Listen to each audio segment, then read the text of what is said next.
Shalom adik-adik, sudah siap untuk mendengarkan cerita di pagi hari ini? Sebelum Ibu bercerita tentang firman Tuhan, Ibu mau tanya sama adik-adik. Waktu kemarin saat adik-adik sekolah, sebelum ada corona loh ya, adik-adik kan masuk sekolah. Adik-adik pernah nggak saat mengerjakan soal, terus adik-adik melihat teman adik-adik yang menyontek? Pasti ada ya. Terus yang dilakukan adik-adik apa? Apakah ikut menyontek? Nah, kalau adik-adik ikut menyontek, jangan ya, itu tidak benar. Kita sebagai anak-anak Tuhan harus taat, harus setia. Kita harus mengerjakan soal-soal itu dengan jujur. Kita harus sebisa mungkin kita mengerjakannya sendiri. Tidak boleh ikut-ikutan teman kita yang menyontek. Karena Tuhan pasti akan menolong kita kalau kita berbuat jujur. Nah, seperti seseorang yang akan Ibu ceritakan dalam firman Tuhan hari ini, orang itu hidup saat di zamannya banyak sekali teman-temannya, orang-orang di sekelilingnya itu melakukan perbuatan yang tidak baik, melakukan kejahatan. Tetapi orang ini tetap taat, tetap setia kepada Tuhan. Orang ini tidak ikut-ikutan kepada teman-temannya yang melakukan perbuatan jelek. Kira-kira siapa ya adik-adik orang ini?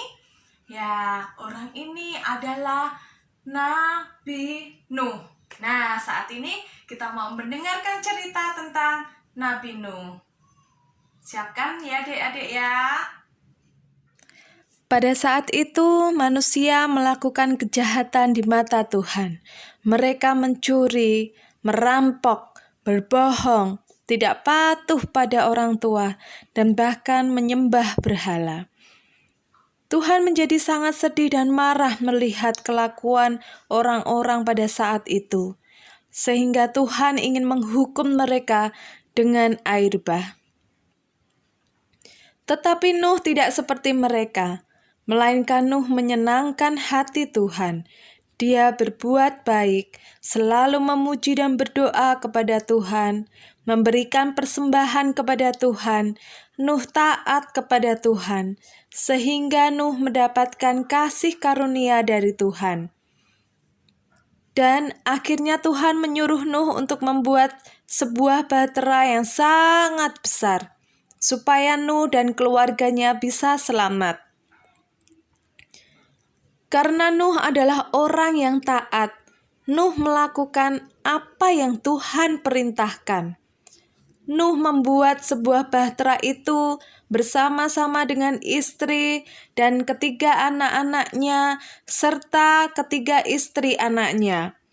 Tetapi pada saat Nuh sedang membuat bahtera itu, Nuh ditertawakan, diolok-olok, dijelek-jelekan oleh orang-orang yang ada di sekitarnya. Tetapi Nuh tetap melanjutkan perintah Tuhan dan memberitahu mereka supaya mereka bertobat. Tetapi mereka tidak mendengarkan Nuh. Mereka tidak taat kepada perintah Tuhan. Pada saat bahtera sudah selesai, Tuhan memerintahkan Nuh supaya segala makhluk hidup di bumi masuk ke dalam bahtera tersebut. Banyak sekali jenis binatang yang masuk ke dalam bahtera berpasang-pasangan. Tetapi lagi-lagi orang-orang yang ada di sekitar di situ tidak mau menuruti kata Nuh. Mereka malah menertawakan Nuh, mengolok-ngolok Nuh. Mereka tidak taat, mereka tidak bertobat.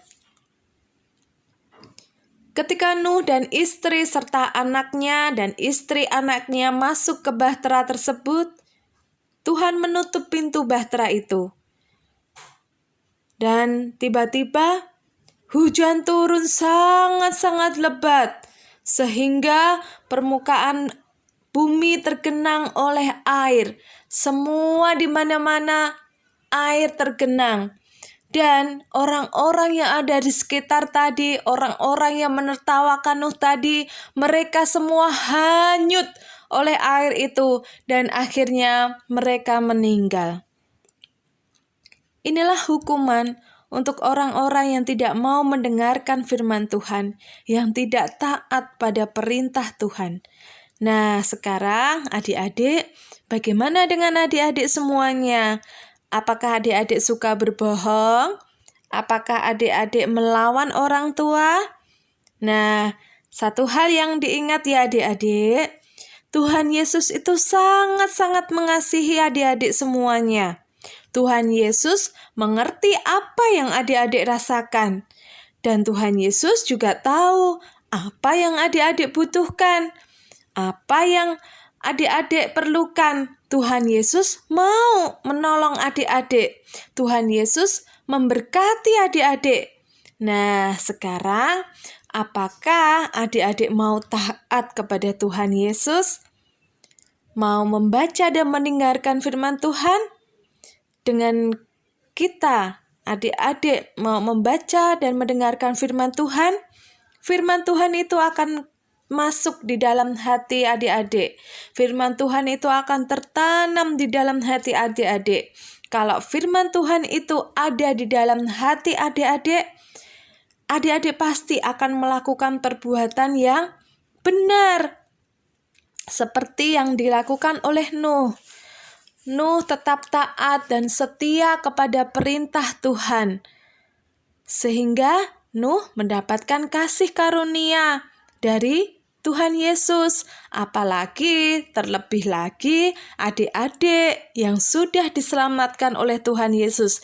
Adik-adik pasti akan diberikan kasih karunia kepada Tuhan Yesus. Nah, adik-adik sudah kan mendengarkan cerita tentang Nabi Nuh? Saat ini kita bersama-sama mau membuka Alkitab kita di dalam kitab Kejadian pasal 6 ayat 1 sampai 12.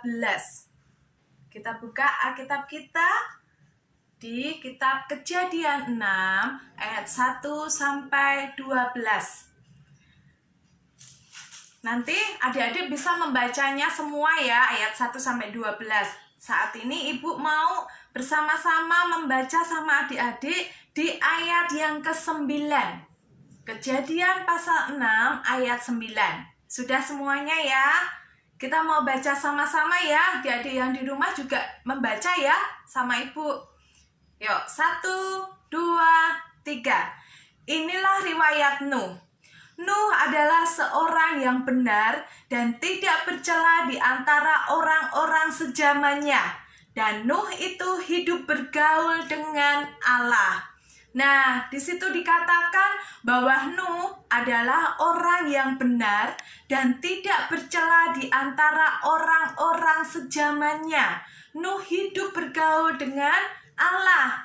Apa sih yang dimaksud hidup bergaul dengan Allah? Maksudnya adalah Nuh memisahkan diri dari kejahatan orang-orang yang hidup di zamannya. Nuh tidak ikut-ikutan melakukan kejahatan. Nuh tidak ikut-ikutan teman-temannya untuk berbuat yang tidak baik. Tetapi yang dilakukan Nuh adalah Nuh tetap bergaul dengan Allah. Nuh tetap setia dan taat melakukan perintah Tuhan. Caranya bergaul dengan Allah itu bagaimana adik-adik? Caranya adalah mendengarkan firman Tuhan dan membaca firman Tuhan. Dengan begitu, firman Tuhan itu akan tertanam di dalam hati kita. Kalau firman Tuhan itu tertanam di dalam hati kita, kita pasti akan melakukan perbuatan yang benar. Inilah yang dilakukan Nuh. Dia berbuat benar di hadapan Tuhan. Meskipun dia diolok-olok teman-temannya, ditertawakan oleh teman-temannya, dia tidak ikut-ikutan melakukan perbuatan jahat, tetapi Nuh tetap setia dan taat, hidup bergaul dengan Tuhan. Nuh memberikan persembahan yang terbaik oleh Tuhan. Nuh tetap berdoa kepada Tuhan, sehingga Nuh mendapatkan kasih karunia dan keselamatan dari Tuhan. Nah, meskipun adik-adik saat ini sibuk dengan kegiatan adik-adik, Marilah adik-adik tetap hidup bergaul dengan Allah. Dengan cara bagaimana adik-adik tadi? Ya, dengan cara tetap berdoa kepada Tuhan, membaca firman Tuhan, melakukan perintah Tuhan, melakukan firman-Nya, dan tetap setia beribadah, bersekolah minggu tentunya ya adik-adik ya. Tetap setia di dalam Tuhan. Pasti Tuhan akan memberikan apa? Memberikan kasih karunia-Nya kepada kita. Amin. Kita mau tutup sekolah minggu kita pagi hari ini. Kita mau berdoa bersama-sama. Kita berdoa, kita tutup mata, lipat tangan. Kita mau berdoa sungguh-sungguh kepada Tuhan. Tuhan Yesus yang baik, terima kasih Bapa. Di pagi hari ini Tuhan, melalui firman-Mu hari ini Tuhan, Kau mengajarkan kami untuk kami tetap setia dan taat kepadamu Tuhan. Untuk kami tetap bergaul kepada Tuhan dengan cara kami tetap berdoa kepada Tuhan. Kami tetap melakukan firman Tuhan dan kami tetap setia beribadah kepada Tuhan. Ajar kami Tuhan untuk kami tetap setia di dalam-Mu. Ajar kami Tuhan menjadi anak-anak-Mu yang selalu taat kepada Tuhan. Agar kami memperoleh keselamatan. Agar kami memperoleh kasih karunia daripada-Mu Tuhan. Seperti Nabi Nuh Tuhan, yang Tuhan senantiasa kasihi. Yang Tuhan senantiasa memberikan kasih karunia dan penyelamatan untuk Nabi Nuh. Begitu juga dengan kami Tuhan. Kami mau taat dan setia agar kami mendapatkan kasih karunia daripada-Mu Tuhan. Kami saat ini Tuhan juga berdoa untuk anak-anak-Mu Tuhan. Meskipun anak-anak beribadah di rumah saat ini, kami masih beribadah melalui online, tetapi kami yakin dan percaya Tuhan, urapan-Mu Tuhan akan senantiasa ada untuk anak-anak kami. Berkati pergaulan anak-anak kami Tuhan, supaya anak-anak kami tetap bergaul di jalan yang benar, tetap bergaul dengan teman-teman yang baik Tuhan. Kami yakin dan percaya Tuhan Yesus akan menutup bungkus melalui kuasa darah-Mu untuk anak-anak kami semuanya Tuhan. Supaya anak-anak kami tidak terjerumus dalam hal-hal pergaulan yang tidak berkenan di hadapan-Mu Tuhan. Tetapi anak-anak kami Tuhan senantiasa digandeng tangan. Tuhan senantiasa merangkul anak-anak kami. Supaya anak-anak kami tetap setia di jalan-Mu Bapa. Terima kasih Bapa yang baik. Hanya di dalam nama Tuhan Yesus Kristus kami berdoa dan mengucap syukur Bapa. Kami serahkan anak-anak kami sekolah minggu GSCA sepenuhnya ini ke dalam tangan kuasa-Mu Tuhan. Kami yakin dan percaya kasih karunia, penyelamatan, pemeliharaan, berkat-Mu itu ada untuk setiap anak-anak kami. Haleluya. Amin.